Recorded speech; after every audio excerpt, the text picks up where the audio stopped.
Hello, bachcho. Let us see this question. The question says that a 750 Hz 20 volt source is connected to a resistance of 100 ohm and a capacitance of 1 microfarad and an inductance of 0.18 Henry in series. Calculate the following quantities.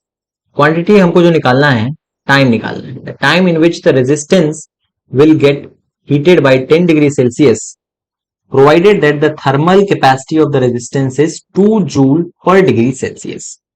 तो सबसे पहले तो हम लोग यहां से देख सकते हैं कि इसमें ओमेगा की वैल्यू निकालनी पड़ेगी. Omega is simply 2 pi nu और ओमेगा आ जाएगा 1500 पाई के बराबर, जो होता है लमसम ऑफ 4712 रेडियन पर सेकेंड के बराबर. फिर हम लोग एक्सएल की वैल्यू निकालेंगे. एक्सएल होता है ओमेगा इंटू एल और 4712 इंटू एल मतलब 0.18 हेनरी का मतलब है 848.2 ohm. And then we will be having X C capacitive reactance 1 by omega C के बराबर होगा. तो इधर हम लोग लिखेंगे 4712 इंटू 10 टू द पावर -6, तो 10 पावर +6 हो जाएगा ऊपर जाकर के, और ये वैल्यू आएगी 212.2 ओम के बराबर.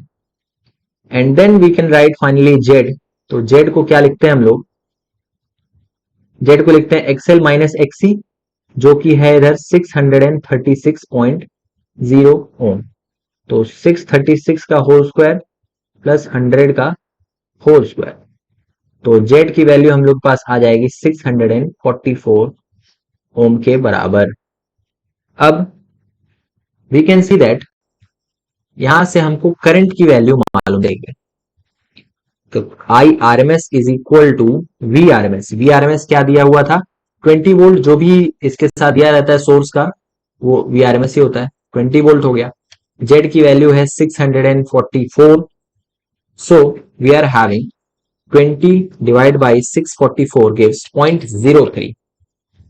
तो इधर हमारे पास आ जाएगा 0.03 एम्पियर.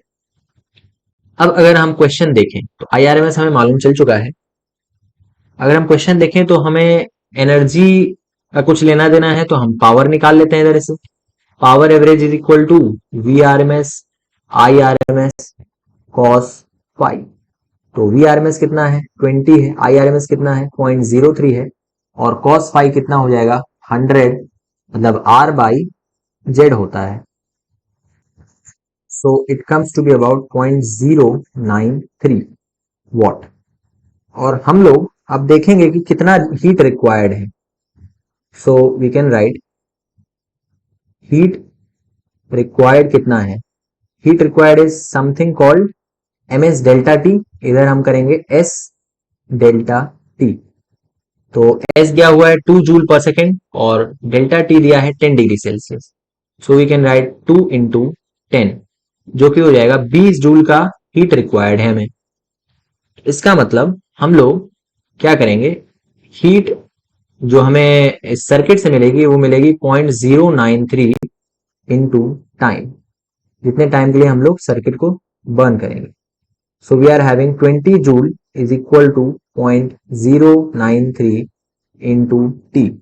यहां से हमें टी की वैल्यू आएगी 215 सेकेंड, क्योंकि वॉट जब होता है तो वॉट को आप लिख सकते हैं 0.093, जूल पर सेकेंड लिख सकते हैं.